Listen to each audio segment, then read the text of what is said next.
Hello. Music often expresses a sense of longing in C.S. Lewis's writings. He explains in his autobiography, Surprised by Joy, how longing, yearning even, was part of those very significant moments of joy that he'd felt since he was a child. The joy was piercingly sweet.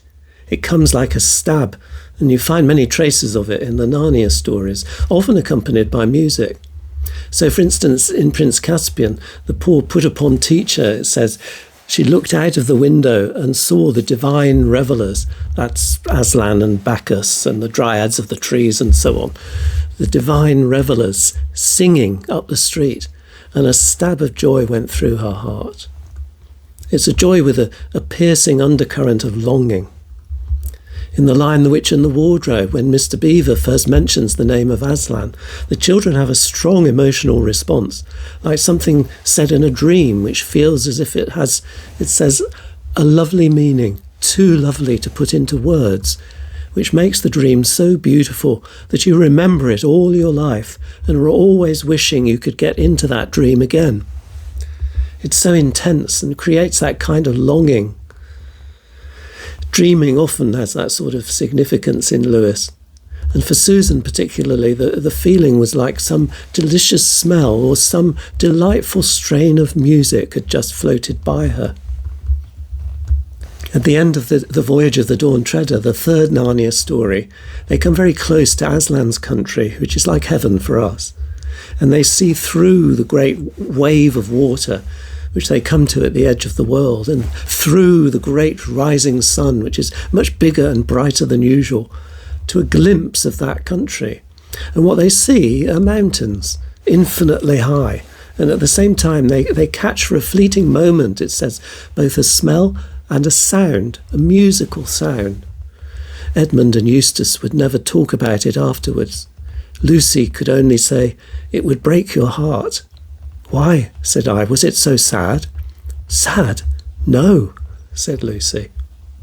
I talked about this a bit in the video on how Lewis uses music to express the inexpressible.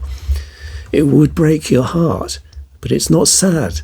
It breaks your heart because it's so impossibly beautiful, so piercingly sweet. It's the music of heaven calling. So music conveys what Lewis often called Sehnsucht, using the German word, the yearning, the piercing call, the stab of joy. In his essay, Transposition, he quotes Samuel Pepys, the 17th century diarist, who describes the music during a play at the King's House Theatre, Drury Lane, in his famous diary. He says, "That which did please me beyond anything in the whole world was the wind music when the angel comes down, which is so sweet that it ravished me, and indeed, in a word, did wrap up my soul so that it made me really sick, just as I have formerly been when in love with my wife." Lewis explains the sweetness and the link with nausea like this. He says, when the joy thus overflows into the nerves, that overflow is its consummation. It's the same joyous yearning. It would break your heart, but it's not sad.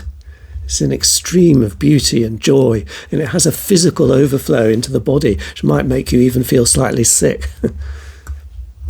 On one occasion, when Lewis was in his late 20s, in a letter, he describes how he was sorting through some records from the family home in Ireland one time, trying to decide which ones he wanted to keep in Oxford. And in the processes, he ended up playing several of them on the gramophone in his study in Magdalen College. And he says he let the longings go even deeper and turned his mind to the one, the real object of all desire, which, "You know my view," he says, is what we're really wanting in all wants. The music, you see, called up those joyous longings, and he says they pointed him towards the divine. And that was a year or so before he took the final step to becoming a Christian. Music is one of the main bearers of Sehnsucht, of sweet desire, in an early narrative poem that Lewis wrote called Dymer. It has all the hallmarks, the sigh of longing, the sharp pain, the stab, the unendurable sweetness. The character Dymer is feeling his way through dark woods, and that in itself has a mythic resonance, like in Dante. We're all feeling our way through dark woods at one time or another, and he's led by music to a kind of fairy palace. It goes, the curtained air sighed into sound above his head, as though stringed instruments and horns were riding there. It passed, and at its passing stirred his hair. See, it made his hair stand on end, this music. He stood intent to hear. He heard again, and checked his breath, half drawn as if with pain. So sharp it was, so sure a path it found, soulward with stabbing wounds of bitter sound.